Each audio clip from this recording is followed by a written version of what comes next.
Hello, my name is Benjamin Hart. I'm an American attorney and the managing director of Integrity Legal here in Bangkok, Thailand. As the title of this video suggests, we're discussing K-1 fiance visas.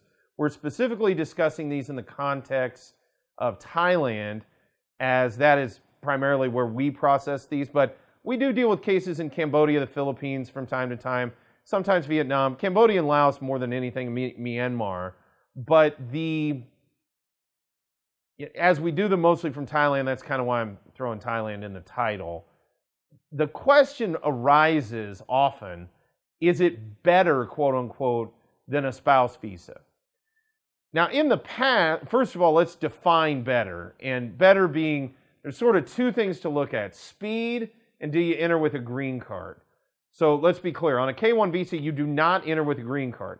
So for many folks, it's better in the sense that the K-1s tend to process faster than an immigrant spouse visa. Most notably, they avoid the National Visa Center in any substantive way. Yeah, the NVC kind of acts as a clearinghouse, moves the case to the embassy here, but there's no active involvement of the NVC, and quite frankly, you can see some of my videos on this topic, the NVC is a nightmare, and I would rather, I mean, there are many things that are very annoying that I would rather do than deal with the NVC.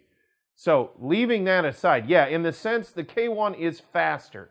Now there was a time here in Thailand when so-called local filings could be perfected for marriage visas through the USCIS office here in the kingdom. That office has closed. I believe it closed at the end of 2019, if I'm not mistaken.